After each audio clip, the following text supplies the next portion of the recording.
The Saints dropped to 0-2 with a 26-21 loss to the 49ers. And once again, it was a sloppy start and late rallies that weren't enough. Spencer Rattler had his best game yet with 3 touchdowns and over 70% in completions. Alvin carried the load. Juwan redeemed himself after a bit of a weak start. And Carl Granderson kept up his sack streak. Penalties, missed chances, and brutal third downs on defense told the story. This is what a rebuild looks like, I'm afraid. Messy, frustrating, but showing just enough fight and a few glimmers of light to keep us watching. But thank God, Dan, we have no late games this year. So grab a drink, pull up a chair, and join us at the Transatlantic Tailgate. The Saints, the city, and me. Two guys from across the sea. The Saints, the city, and me. Procrastinators and MKC Papa. Go down. So we just got to lead off with some breaking news. Not often we get to break news on this show. This is monumental news in relation to the Saints. No, I'm not talking about Vernon Broughton's injury, which was announced today. This news is significant. Michael Casey has finally booked his flights for the trip out in October to New Orleans. That's right. I know you're staggered. You can't believe it. If you know Mike, this is well in advance of the game. Book your flights, Mike. Well done. Yeah, thanks, mate. It's I think anybody who knows me knows that I'm just not very organised. How many weeks have I been badgering you, me and James? Well, when did you first book yours? We knew we were going over. You booked yours when? I booked mine before the fixtures came out. Yeah. So that tells you everything you need to know. So I booked them with about 40 days to go. Well, even less for me. I think it's 34 days. 34, yeah. So yeah. Even Karen was badgering me like every other day. It's like, have you put those flights yet? I'm like, nope. I've got to go and get myself diagnosed. I'm sure I've got something. I don't know what it is. Undiagnosed, but we're all pretty sure. Yeah, a lot of people will have an opinion on that. But anyway, they're booked. The flights to New Orleans are booked. I haven't yet booked anything for Chicago because I'm going up there as well. But look, the big thing's done now. That's out of the way. I can, at least I'll be over in the States, at least, And got any hotels booked? I've got a hotel booked for myself and James because James is also coming over. So, I'll never disappoint anybody else. I just disappoint myself. That's the way I roll. But I've also got a couple of other options for when I'm back in the city. So I'll get those sorted this week and try and finalise the flights up to Chicago. My whole thought for it was if I can get my case and everything to New Orleans, I can also have a carry-on. I can drop my bag off somewhere in the city and not have to traipse that round. Because obviously I was going to say, I'm maybe also thinking of trying to, after the Chicago game, I was trying to look at the Monday night games, but it's just too much to get there and that's not going to happen. So I might try and pop down somewhere like Nashville or something. Yeah, and we got to record a pod on the Monday as well. So yeah, a real transatlantic experience. Yeah, after last week's effort of trying to do it in the searing heat in a bar, I don't particularly want to be in an airport lounge trying to do a podcast. So yeah, I'll try and get myself into a hotel somewhere to make sure I've done that one. But yeah, all good. It's happening. With you confirmed, I think we could probably have a little roll call here, right? So last week, Cardinals game. Might take a while. Might take a while. Well, last week, Cardinals game, we knew 6 people in the dome from the UK who had travelled over. Maybe 8, 6 or 8. I think there was about 5 that I know of that were there yesterday and some other Brits that people we know bumped into. So 20 of October, Saints Bucks. I'm going to be there. My wife, my daughter, my son. You're going to be there. James is going to be there. Charlie and Caris, yeah. Steve and Sam, a friend Max. Maggie and Alan. Sam and Sam's mate. 3 shout-outs for Sam on 3 podcasts in a week, and he doesn't even listen to podcasts. You don't even listen Matt to Holding. Matt Holding's misses. That's 17. 17 Brits are coming over for that game, and that's not including the ones that we know are trying to plan it at the moment. We're just trying to get their personal commitments out of the way. 17 Brits Yeah. coming over for one game. Yeah. If anybody needs any late booking tips and tricks, just come to MKC Papa. Bring it to me. Might start a website. Don't know what you're called. Maybe try and keep it clean. What would it be called? No, I haven't got anything. Lazzy Bond Templey flights. Let the good times. Let's just do whatever. Yeah. Yeah. So there's 15 of us going up to LSU the day before the Saints game. So rolling deep there, as the kids from my ends would say. And there's loads of us going to the Pelicans game. So look, I'm down with the youth, Mike. I may have a grey beard, but I'm down with the youth. Yeah. I'm not down with the youth. I wouldn't even attempt to say those sort of things. But yeah, so that's going to be unbelievable. I mean, there are lots of things already being sort of organised. We were obviously on a Zoom last night watching the game, which we'll get into in a moment. People are trying to arrange stuff when they're over there. Our friend Shane, as always, is the guy who's turning up and turning out, and he's driving us to Baton Rouge. He's driving us back. He's doing all that good stuff, isn't he? So yeah, he's getting me so the first day we're there is my son's birthday. He's going to source me a birthday cake for him. So that first day we're there, we're gonna go for some drinks somewhere, all of us, for my son's birthday. Then all the adults are heading out somewhere for the Dome Patrol podcast. They're doing the Redcoats are coming. Meet up for James. That would be really cool. Yeah. Well done to them. Exactly. Superb. So yeah, the Redcoats are coming. That's probably why the National Guard's been deployed. I'm not going to lie.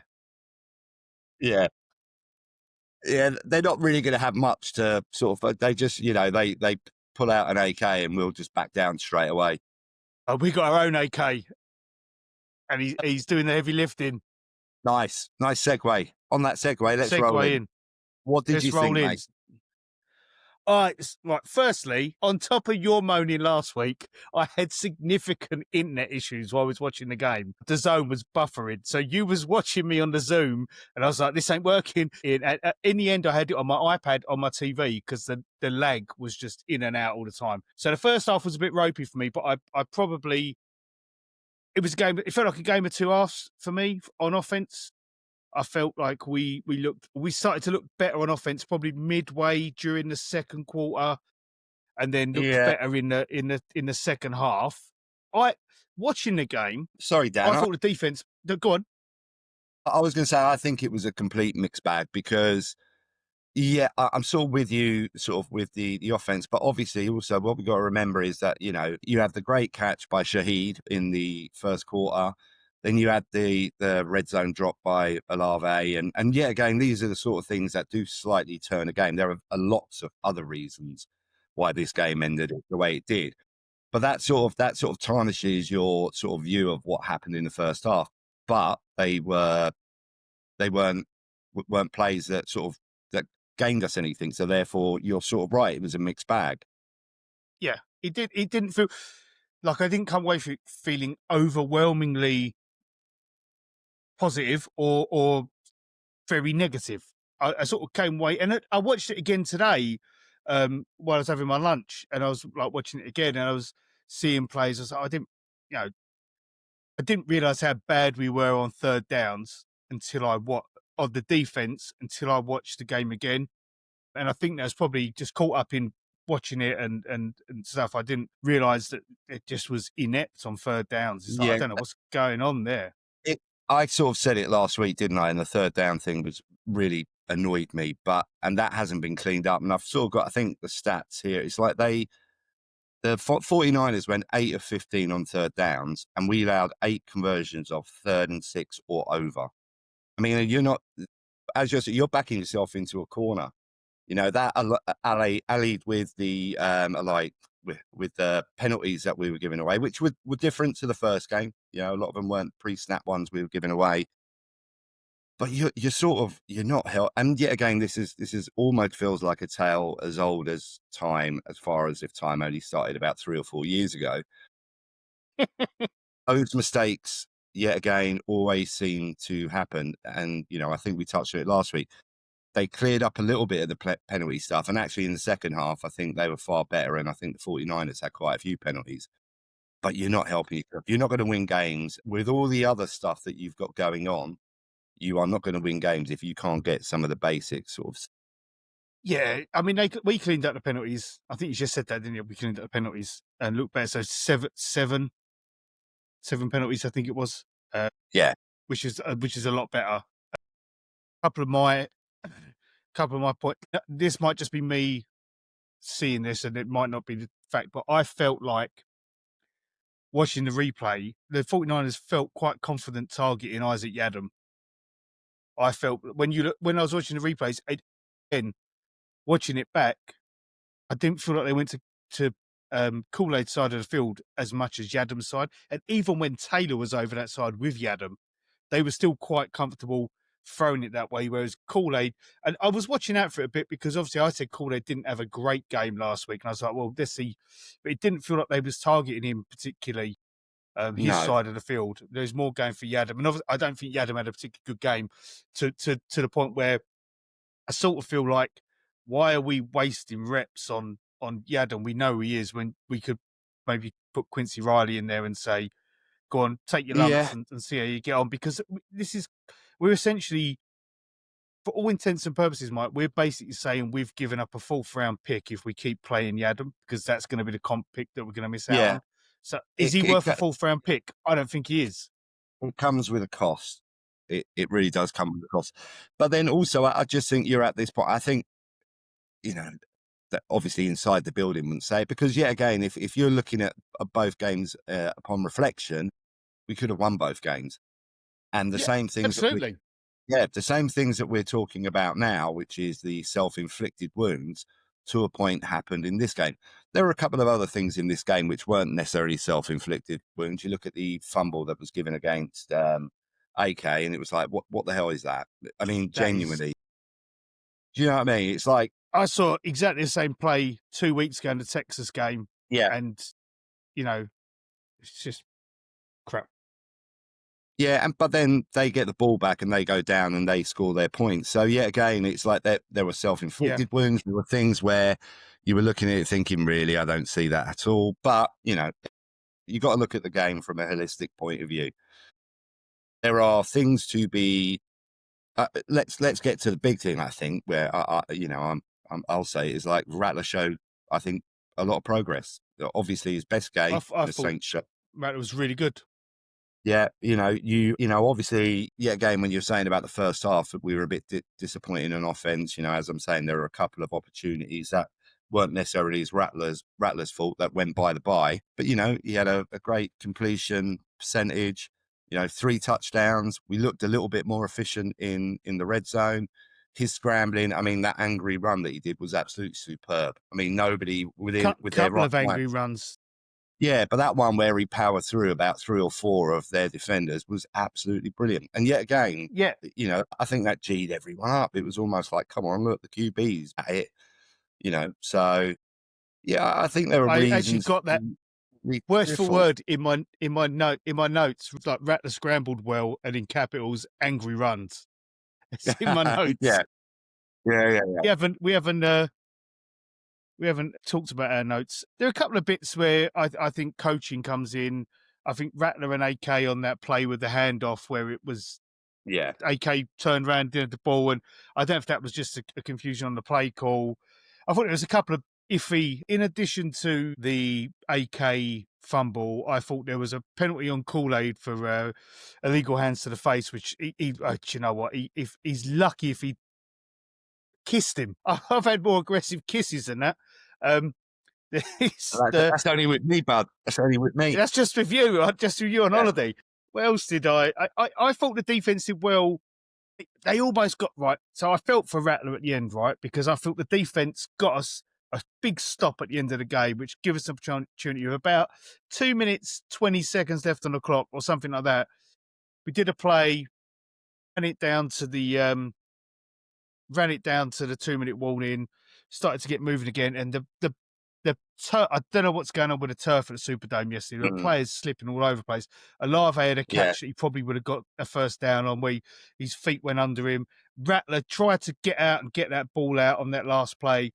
Unfortunately for him, I know I've been critical of Rattler for taking a sack. I don't feel like that was a Rattler No, calls that sack. He wasn't was on ready him. to get that ball out, and he was getting the ball out quick. But Fuaba had been blown up at that point as well, so Yeah, I've got some thoughts on that, by the way, but we can get to that I in a moment. But just going on the surface, it obviously was, and it seemed to impact. But like you, I rewatched. I didn't watch I watched the highlights in 40, and there were actually a couple of 49ers. I know there was a return where one of the 49ers went arse over tit. Exactly the same thing. It was because of the surface. So obviously there is a problem there with whatever it is, and they've got to look into that because yet again, yeah.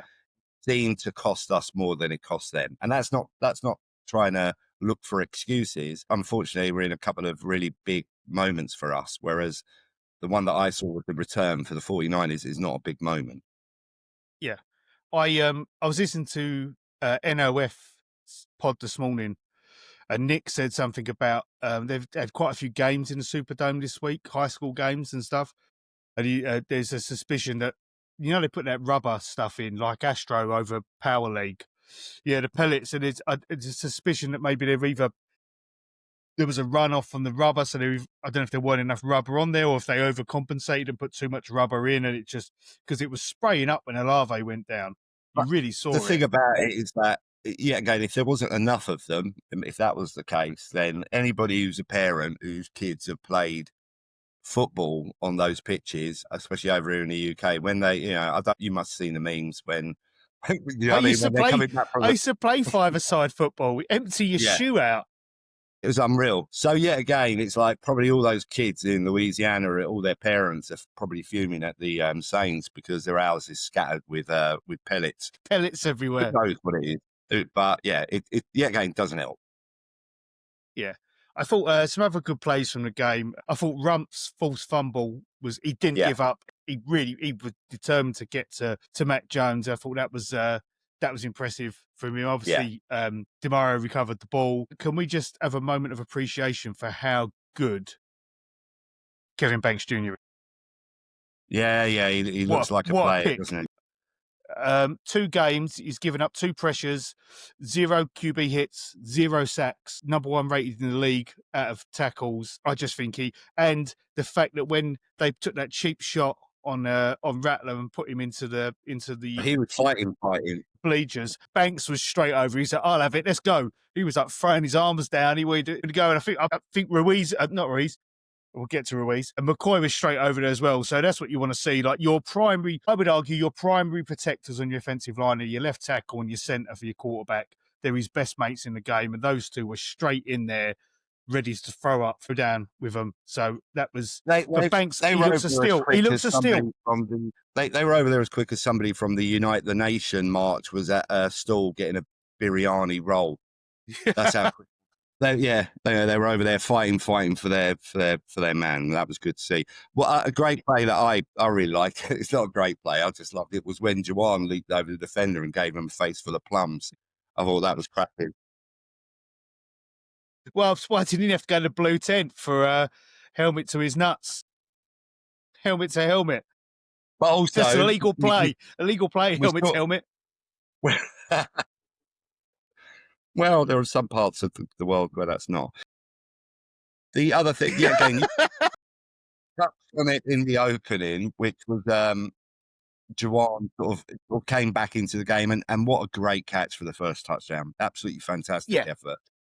Obviously last week, everybody had a little bit of not everybody, but a lot of people were a little bit disappointed, obviously, with that catch at the end of the game and stuff. But what an effort. And this game was almost, I think we talked about it previously, this is almost it feels like the epitome of what Juwan Johnson is sort of like at the moment, which is a level of inconsistency and a little bit of disappointment, and then a period of, right, he's really on it and he's in the game. And that was almost reflected in one game, which is almost what you can point at to him from a career perspective at the moment. Now, if you see second half or later game, Juwan, you've got a player, and we were, look, the bottom line is maybe it's the injuries to tight ends and et cetera this year. But I think, he's in the top 5, 6 rated at the moment, isn't he? Tight ends after 2 games. So he's doing wonders for my sleeper fantasy league. Yeah, I'm sure it is. So he got 49 yards on five receptions. Only, well, no, I say only. Shaheed got 52 yards on 4. Olave got 54 on 6. Brandon Cooks had a couple of nice plays Yeah. in the game, I thought. Yeah. There was I think it Went was up the and got the third ball. down, wasn't it, where we were Yeah. sort of penned back a little bit. That was a really great play by Yeah, and Brandon he got Cooks. and there was a player on him as well, and he still came. You know, he's not a big guy, Brandon Cooks. You know what I mean? He still No. managed to come down with the ball. I've got a question for you, Mike. Yeah, go on. Cesar Ruiz's play starting to impact Fuaga, because Fuaga's made a few errors. That he's still a good player. A couple of errors have shown up on tape. You know, that one you said about at the end. And I'm Yeah. just wondering, is Cesar Ruiz, well, we all think Cesar Ruiz is the weak link in the offensive line. It doesn't matter if you think he's a good player or bad player. He's the, out of the 5 of them, he's probably, that are starting at the minute, the one that looks like he's. Well, obviously, again, he's had a bit of an up and down with the Saints in his entire career, hasn't he? It seems that there are sort of seasons where you're like, no, he's a functional, good piece that you can have. But then there have been periods where he's like, he does feel a bit weak. The Fuaga thing, I think I'm not entirely sure that's completely on him, but because he's also, I don't necessarily think he's over the knee injury that he's got. I think he's obviously trying to manage that as well. But there was a lot of criticism even for Ruiz in the preseason, wasn't there? About, he was getting blown up quite a lot. Look, we are where we are. Maybe he. I mean, he obviously isn't playing to the standard that we need him to be playing to. So he needs to up his game, because there have been periods in his career where he's been pretty consistent and he's been all right. And yet again, there have been years where our O-line has been completely smashed up, and sometimes it's a little bit difficult to point the finger at any player on there, because we didn't know who was playing in there from week to week at the moment, and pre-season wasn't good for him, and it doesn't look necessarily brilliant for him at the moment. But it's early days. But I think the Fuaga knee thing is also something that we have to consider. Fair. That's why I wanted to ask the question. I want to get Yeah. your balanced view on it, rather than me say it's all Cesar Ruiz's fault. But he's getting a lot of heat online at He the is, minute. yeah, absolutely. Defense, as you Mhm. said, hot and cold. Yeah, Sanka looked good on his first start. 8 tackles, Yeah. quite strong. yeah. Didn't you? Wasn't it the second most tackles on the Saints side, wasn't it? Yeah, again, but he's going back to the point you were talking about with, getting Riley out there. It's like, it's a young lad who's having to be forced to play probably more snaps than he was due to play at this time in the season. I think there'll be a period, because yet again, coming into the season, and like we've lost the first 2 games, and I think there's no bile coming out of us, because there was an expectation that this year was going to be a difficult year. And the 2 games that we've seen are almost a reflection of what we asked for at the beginning, which was our expectations aren't high. But if we see some glimmers, if we see some people playing up, and I include people like Rattler, and obviously you're talking about Banks, even Olave yesterday, where yet again didn't start the game particularly well, but actually later in the game made some really good catches and got us in some fairly decent positions. As long as you're seeing glimmers, and funnily enough, watching the 2 games, I haven't been hacked off. I've not been watching it like with searing anger running through me because we're losing. You can just take a balanced view on, we've got to stop sort of defeating ourselves in certain areas, and we could quite easily be 1-1 or 2 zip up, but we are where we are. And yet again, I just think and I'm glad for Spencer Rattler that he's had his best game in the Saints shirt, and his performance almost, you felt, deserved a little bit more out of the game. I think he did. He deserved to get his first win. He's Yeah. definitely got that. I've been critical of him in the past. He's got that dog in him. Like, he's gonna. Absolutely. I'll tell you right now, right? It don't matter if they are planning on. They've had a plan all along to bring Shuck in or whatever. He's going to make Shuck have to earn that position, because he's not giving it up without a fight. And even where he is lacking in other attributes in the game, he's trying to make up for it. He's getting the ball out quick. He's standing in the pocket and ready to take a hit. Like before, he'd maybe be a bit brave. Before, he might have been a bit indecisive and stepped out the pocket and opened himself up for the sacks. He's sitting in the pocket. He's letting his O-line do what they need to do, and he's willing to take that hit to get the ball out. And there's a couple of balls where he got it out just before he got levered yesterday. And I thought he's got some huevos, like no doubt about that. Yeah. And he's got that dog in him. And I saw him interview after the game, and I thought, yeah, great level of maturity. He's saying the right things. He was saying, it doesn't matter how I play. If we don't win, Yeah. all I want is the win. And I think that's a maturity there. No, absolutely. And he's absolutely right when you're talking about it from a team perspective. But actually, I think for him on a personal level, because we talked about this until we're purple in the face, the divide amongst Saints fans is it just does my head in sometimes. But actually, I think he may have clawed back some, and almost like you touch on it there, where you've been critical of him. I think he may have clawed some sort of good positive energy back from some Saints fans who are just, they just want the person they want in. The kid's got his chance, and he's improved this week. Obviously, next couple of games are going to be tough. But yeah, the other thing is Vele got his first touchdown, which I was really pleased about. The only thing I'm a bit disappointed about is I think that was his only snap in the entire game, from what I understand, which... Hang on, I've got a snap count right here, courtesy of Mr. Hendricks. Okay. 24 snaps. Really? I didn't see him in it. Well, maybe I'm just blind.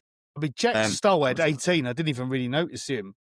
Kendre Miller only had 11 snaps, but I think he was, again, I thought he had a good game. Definitely a good kick return.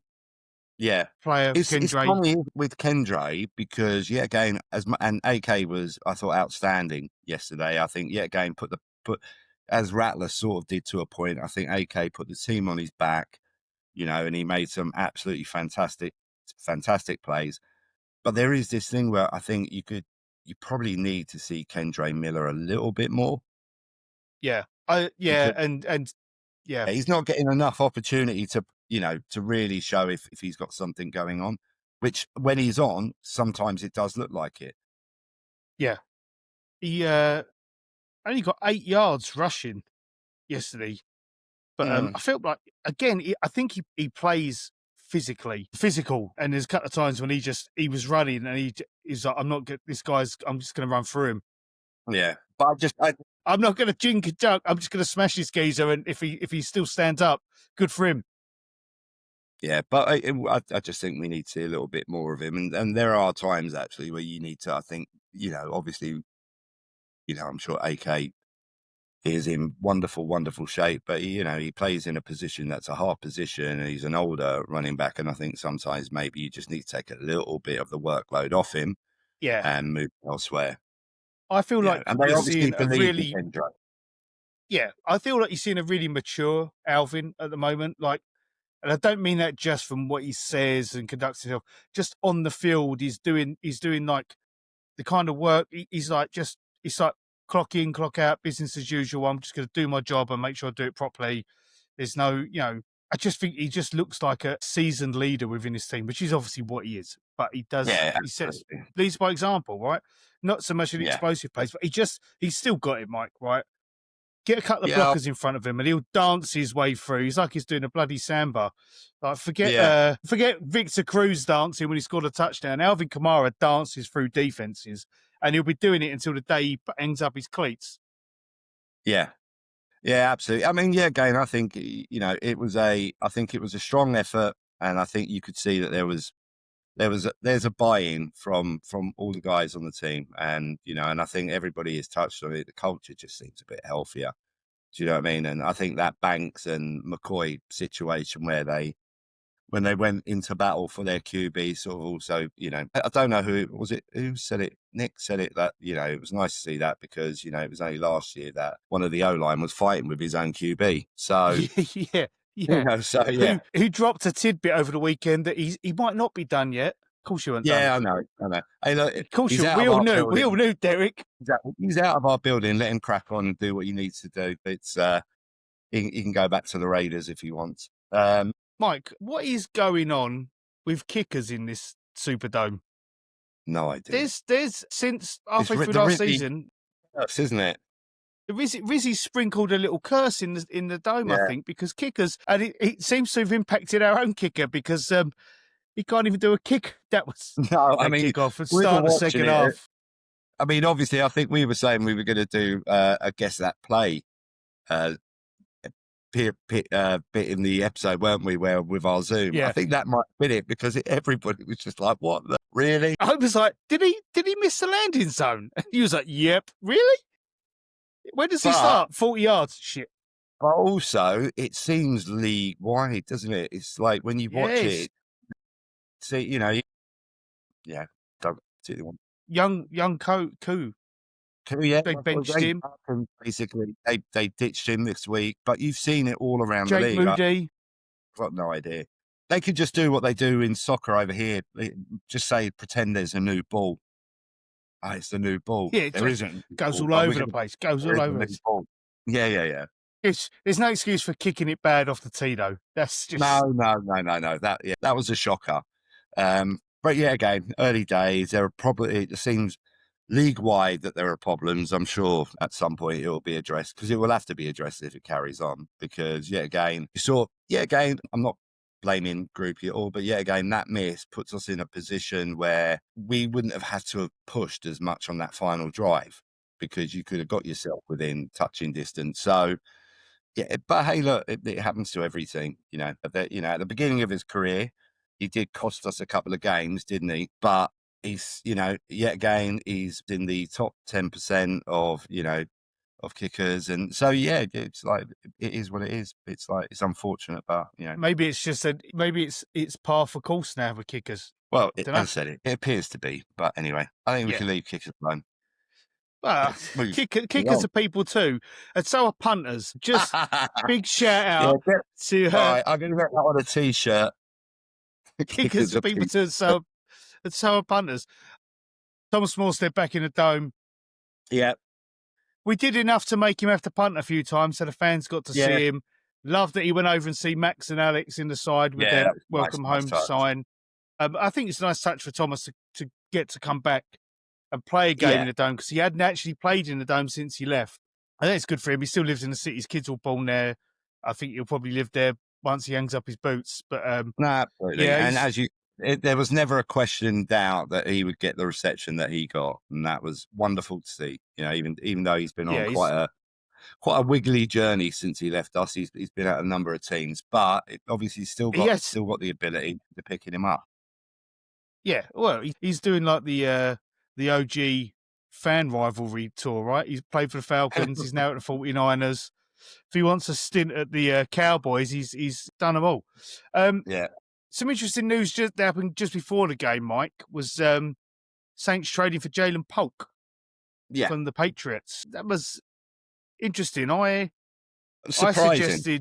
Surprising, yeah, because not often you trade for a player who's on IR for a whole season. But also a player who, even in the first season, didn't particularly do very much. Yeah, it feels like they've traded for him on his draft stock. Yeah, I mean, I just wonder, is this came out, didn't they? That they liked him. They liked him in the draft, but coming out of college, and obviously his college stats are pretty decent. Yeah, he's unproven. He is unproven in the league, so I think that's the surprising thing about it. But I'm actually all right with them taking the punt. The cost is, I mean, it's literally what was it? Negligible. Ends up 6.5, doesn't it? 6.5. Yeah. Drops. Yeah. So look, they obviously like what they see. He's still a young guy. He's still going to be on a rookie contract. I'm happy with it. I'm happy enough with it. They need to get younger.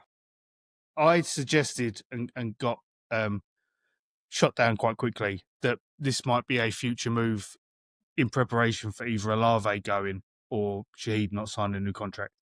Whether they're trying to get young wide receivers in the building with potential, learn the playbook whilst they prepare. A lot of people are chucking out names to be drafted if we haven't won a game by the traded by the trade deadline. Someone's Yeah. chucks you a first or a second and a fourth for Olave. I wonder Well, whether you I- consider it. I think we've said it. I've said it in a couple of our groups. I could see that happening because obviously, even though obviously with the Polk one, I'm saying it's a 6th rounder, 7th rounder, whatever it is. But obviously you touched on the Adam thing and whereby that could cost us as well. We have actually obviously, traded, for Vele. So there is this thing where sort of decimating our draft options next year. I would really not be surprised because I can't even if we're playing okay and stuff. We're not going to win many games, and we know that we're in a rebuild. It's not even a soft rebuild now; it's a rebuild. Yeah, it's a would not rebuild. be surprised if somebody from the Saints is drafted away before the deadline, because I think they've got to look at getting some of those picks back. Yeah. So Yeah. and you're right. We've got to pay. Not only do we have to look to pay Olave, but we've also got to look to pay Shaheed. And I can't see them looking to pay both of them, given the activity that they're actually going through now. The market for wide receivers at the minute is so high that even if they're not, there's no way they can ask for more money than like Garrett Wilson's got, but their agents are going to, right? Agents are going to push for as much money as possible. But then, to be fair to Chris, I think there was an interview with him in the locker room in the pre-season, wasn't it, where they spoke about contracts, and I think even he said, "I've got to have a year healthy." He's aware that his value, and obviously for him, for him as a player, regardless of if he was a Saints player, you want someone to have a year healthy, because you want for them to be able to go out and get the value that they believe their play does deserve. So for him, have a season. Let's see where you go, and then at the end of it, we'll talk that business, or maybe not at the end of the season. Mike, I want to introduce a new segment to the pod. Go on then. I want to call it "Where's the Seasoning?" Right? Let's play on the fact that we're two Brits. Yeah, exactly. But we like our food, right? We do. So I don't have a podcast do player of the game, 3 up, 3 down, MVP, whatever. I like this because Where's the Seasoning could be, we had some really good seasoning. You could call out a player that you really liked, or a play that you really liked, or play you didn't, or Where's the Seasoning? Like, this is bland as it gets. So where was the seasoning for you? Was it seasoned well, over-seasoned, under-seasoned? Anything in particular? Where was the seasoning for you in this game? I would say it was slightly under seasoned.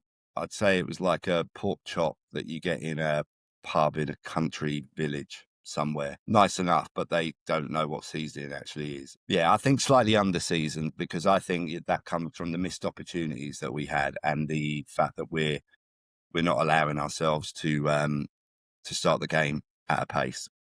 What about you, Mr. Harper? So my seasoning is a short and sharp, punchy chili pepper. So like a Reaper pepper, just in there, boom. My seasoning was Kendre Miller blocking for Spencer Rattler on that play and absolutely just dominating the guy who was coming around for it. It came out of nowhere. Hold on, Dan. So is this like a play? And what was the season? Yeah, I just said to you. I just said to you, it could be anything. I just went on a rather long, arduous conversation about a country pub and pork chops. Yeah, but that's because you're a middle-aged, pushy middle-aged British. But my point is, it was spicy. Bloody hell! You're pushing your way through middle age. It was a spicy punch. It was something I didn't expect from Kendre Miller. After 2-3 years of people saying he don't know the playbook, he's not blocking effectively. On the Zoom I went to you, that was, he might sort of shouted out, "He ain't coming, Spencer," like Terran did to Taysom. Yeah. It was, to me, in a way, it summed up some of the mentality that some of these young players have got, that they're going to get down and gritty and they're going to do it. And it was just a bit of a bolt, like you get that bite of the chili when you're eating something you don't realise in here. You're like, "Whoa, that's got me." But to manage expectations for future episodes, Where's the Seasoning can just be the overall seasoning, or it can be a little punchy bit that you got. You go, I like that. If we're going punchy, I'm going to go for Juwan's plum sauce hoisin duck. Plum sauce hoisin duck in the face. Yeah. There you go, in your face. Get that in your face. We did that on Friday. We did that. Sorry, not putting each other's bits in face. I was going to say Juan weren't ducking about, but you've just topped it. We did. We went out for dinner with Secret Agent Alex and We his did. secret agent girlfriend in the Shard in London. It was very nice. Yeah, it was. It was lovely. The food was absolutely lovely, and that was my reference to it because we had duck. Yeah. Although we ordered a whole duck. We're going off on a tangent here, but I feel like getting our groove back. We Yeah. ordered a whole duck. They brought the whole duck up. They started to slice away at the breast of the duck, and then they took away about 40-50% of the meat on the duck, and we went, we ordered a whole duck. And they went, oh yeah, you only get 30 slices with the whole duck. I was like, I don't give a dap. I don't give a crap. I ordered a whole duck. I don't want to say how much that duck cost. It And wasn't secondly, cheap. my wife went off on one about it. She literally pulled the waitress. I thought she was going to chin her. But to be fair, they then came back, didn't they? Because they used the remainder of the duck for another dish, and she actually Dish then came for back us, to yeah. compliments of the restaurant. Yeah, Here's the other it bit. was very cheeky. It was a nice restaurant in a very, very iconic building in London. Not old iconic, new iconic. But yeah, the mistake the waitress made was me, you, and Alex were on the side of the table where we couldn't talk to her, and our wives and girlfriends were on the side to just interject. Go, excuse me, They weren't having What's any this? of it. All right. Next week, Seattle Seahawks in Seattle. I watched the highlights. Yeah. Familiar story for me in some ways. Didn't look great in the first half, Seattle, but second half they dominated the Steelers. Sam Darnold, early mistakes in the first half, wasn't looking great. Then second half, picked his game up. Smith and Jigba had some good plays. Kenneth Walker running 105 yards and a touchdown, something to look out for there. The tight end, AJ Barnum, got a touchdown. So again, tight ends, something we worry about. But I thought their front five, front six looked pretty formidable at times. They really got to Steelers. Yeah, look, it's going to be difficult anyway, because we know it's going to be difficult because we're in this stage of the Saints build, rebuild, restructure, recasting, whatever you want to call it. But and it's very early on in the whole season. So apart from a few teams, no team is pulling up trees. The Seahawks aren't. So we don't know. But who knows? It's going to be, it would be difficult going to there, because going there always feels like it's very difficult. Yeah, it's loud. Yeah. You got them adjustments, motions. You got to be on your game, and they don't frighten me. But then, as I said, it's early stage for them. They've got a new QB in. They've got a new scheme, new system. All of those things are there, so that they're in a bedding in phase, and maybe it'll click for them next week. But at the moment, I'm not scared. And that scheme on offense should be familiar to us, right? Because it's Clint Kubiak, who was defensive coordinator of the Saints last year. I was reading that they've got a more balanced identity this season so far in the two games. They've got a nice blend of the pass and run, which shouldn't be a surprise to us, because Kubiak there were some games last year it was almost perfectly balanced the way he ran the ball and passed the ball when he could. Not to dwell on the past, but again, we know about the halcyon days of funnily enough, we're now after the first two games of this season where we are. After the first two games of last season, virtually every Saints fan I know in the UK had booked hotel rooms for New Orleans. Literally, that was the case. And when the O-line was fit, we had a very balanced offense, very balanced attack, and that showed in the amount of points that we put up. Obviously, McCoy goes out, and then we get all these other injuries, and then literally you throw into bin men, and you know what I mean. Bin men, garbage collectors, trash men. Sorry, refuse, is it? Refuse collectors. I don't even. Do you even get that in the States, or do you have to take it yourself? I know what you mean. I know what you mean. Your O-line was people off the street, and some of your receivers felt like they were people off the street, which is no detriment to them, but they just weren't recognised names. So yeah, not a surprise that if he's got people, if his O-line's fairly solid, and obviously Darnold looked really good last year, not surprised that it's balanced, and they've got a couple of good running backs as well, haven't they? So Do you know what the Darnold thing? Before we wrap up, I was thinking about it earlier because obviously JJ McCarthy didn't look great last night for the Vikings, by all accounts, and I was thinking about. I watched the highlights. I watched the 40-minute highlights of those games, and he didn't look good at all. I was thinking about the Vikings last year and almost similar situation to where we are this year. We've drafted our guy. We've drafted the OC head coach's guy. Yeah. We've got the guy who's supposed to be the stopover in. If Rattler starts playing well and does like what Darnold did last year, is there a lesson to be learned there to say, well, actually stick with the guy who's playing? Because if McCarthy doesn't look good this season, there's questions that are around, and Darnold does in another scheme. Yeah. It's not a question for us to ask ourselves. It's a question for the Saints to ask themselves. Well, if things play out. But yet again, this is McCarthy's first year. Even though he's not a rookie, he missed a whole year. So yet again, we don't know. Obviously, his head coach is a very talented. One of the top coaches in the league, without a doubt. I'm sure he's working out, but also it was it was all. If I watched, I thought, oh god, that doesn't look very good at all. They literally looked like they didn't know what they were doing at times. But anyway, that's off on a tangent. Yeah, Seattle, it's going to be difficult. They're not putting up trees. I'm not frightened, but I think it's going to be a difficult game given where we are as a team. But let's hope that we see a few more improvements, and let's just hope we start fast and we stop shooting ourselves in the foot. Yeah. I want to come out and score an opening drive. I want to get on the front foot. I want to be aggressive. I want Rattler to continue what he did. Yeah, and it's a 9:00 kickoff for us, so bit of a late one.